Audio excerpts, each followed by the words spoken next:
Hai, Assalamualaikum. Saya Siti Nisa. Okey, kita akan sambung semula pelajaran kita hari ini tentang bahagian fungsian. Jadi, kita tengok ni, slide ni. Masih lagi 2.2.2 iaitu menjelaskan tujuan dan tugasan setiap bahagian fungsian. Okey, sebelum ni kita dah belajar dua. Itu fungsian sumber manusia dengan fungsian pentadbiran. Jadi sekarang kita tengok fungsian teknologi maklumat dan komunikasi. Okey. Fungsian teknologi maklumat dan komunikasi, kita tengok tujuan dia dulu. Tujuan dia yang pertama, mengoperasi organisasi supaya lebih efektif dan efisien. Yang kedua, memudahkan komunikasi dalaman iaitu internet dan luaran internet. Yang ketiga, menyimpan maklumat dan data-data perniagaan. Itu penting sebab semua maklumat dan data ni perlu disimpan secara soft copy tadi tu. Okey, yang keempat, dia juga mempercepatkan urus niaga. Okey, kita dulu tak lama kalau sekarang ni ada teknologi maklumat, memang urus niaga sangat cepat. Tidak perlu tunggu lama-lama untuk berurusan. Kadang-kadang dalam 24 jam tu sudah selesai perniagaan sekarang ni. Okey. So kita tengok peranan dia. Peranan apa dia? Bahagian fungsian teknologi maklumat ya. Tengok yang pertama, bertanggungjawab terhadap keselamatan sistem, di mana setiap perniagaan dia ada sistem dia sendiri dalam organisasi dia. Dia mesti bertanggungjawab terhadap keselamatan ini supaya tidak dikacau oleh orang luar.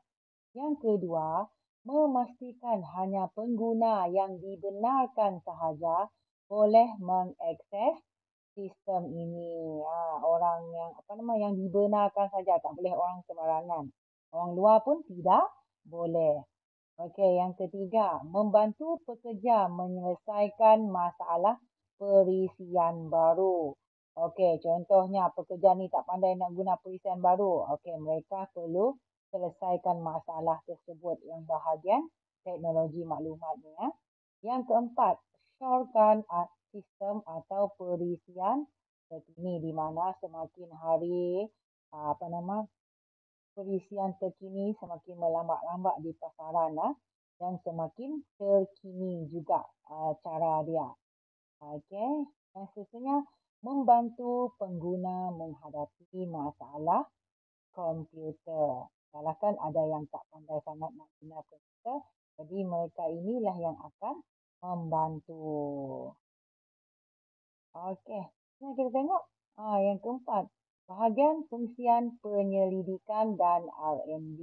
Ni orang yang ini perlu bahagian fungsian ni. Okey, yang pertama kita tengok tujuan dia. Iaitu melibatkan pembangunan produk baru dan penambahbaikan produk sedia ada. Itu tujuan bahagian penyelidikan ini. Kata yang produk baru ni dia akan bangunkan. Nah, kalau produk yang sedia ada, dia akan tambah baik atau buat inovasi lah.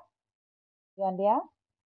Okey, tujuan dia ialah meningkatkan tahap pengeluaran dan pemasaran produk. Itu penting ni R&D ni.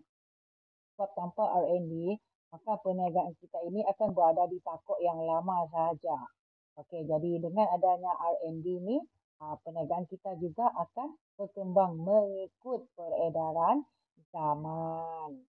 Okey, yang ketiga, peranan dia. Okey, kita tengok peranan dulu. Okey, merancang, menghasilkan produk yang dapat memenuhi keperluan dan kehendak pengguna. Pengguna ni pun cita rasa dia pelbagai. Sebab itu, kita perlu rancang dan menghasilkan produk yang memenuhi keperluan dan kehendak pengguna. Tak boleh berada di takut yang lama saja seperti yang kita bagi. Kita kena upgradekan. Okey. Seterusnya kita tengok bahagian fungsian pembelian. Okey, bahagian fungsian Yang ni adalah maksud dia aktiviti antara penjual dan pembeli bagi tujuan menukarkan barang dan perkhidmatan dengan menggunakan alat transaksi yang sah. Alat transaksi yang sah maksudnya duit lah kan. Okay, jadi membeli menggunakan duit. Mesti ada penjual dengan pembeli barulah berlaku aktiviti pembelian itu. Okay, kita tengok tujuan dia. Okey, perlu bijak mengawal pembelian kuantiti bahan mentah supaya mewujudkan impak yang positif. Okey, maksudnya di sini, okey, kuantiti bahan mentah kita memang perlu beli sesuai dengan pengeluaran kita supaya impak yang positif dari segi keuntungan syarikat atau perniagaan. Okey, peranan dia pula menentukan kuantiti dan spesifikasi barang yang dibeli adalah tepat. Perlu spesifikasi ni perlu. Satu kuantiti juga supaya mengelakkan pembaziran. Okay, kemudian menentukan pemilihan pembekal yang sesuai. Kita tengok tata cara pembelian. Kalau kita nak beli, kita perlu ada tata cara. Ada 6 tata cara. Kita menerima tempahan belian dulu. Kemudian yang kedua, kita mencari pembekal yang sesuai, yang menawarkan harga yang berpatutan dan berkualiti. Yang ketiga, menerima sebut harga daripada pembekal-pembekal. Okey, di sini kita akan cek harga yang paling sesuai, paling munasabah sekali ya. Okey, yang keempat. Okey, menilai pembekal-pembekal itu. Kita nilai pembekal-pembekal itu. Tengok view dia. Yang kelima, membuat pesanan pembelian. Bila kita dah nilai pembekal, kita dah terima sebut harga, dah semak semua, kita buat pesanan pembelian. Okey, lepas tu kita buat penerimaan barang daripada pembekal setelah pesanan pembelian tu sudah diterima. Ini adalah tata cara pembelian dalam perniagaan. Okey, kita tengok soalan pengukuhan hari ini.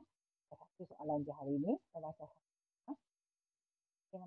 Okey, apakah peranan bahagian fungsian teknologi maklumat dan komunikasi dalam sebuah organisasi perniagaan? Dia kata peranan. Meningkatkan produktiviti. C. Memudahkan pengurusan inventory. C. Memastikan keselamatan aktiviti. Dan D. Dapat membuat perancangan keuangan. Okay, apa jawapan yang paling sesuai sekali di sini?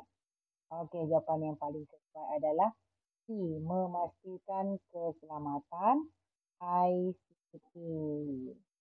Okey, saja untuk hari ini. Terima kasih kerana memberi perhatian dalam video ini. Tiduri keberkatan.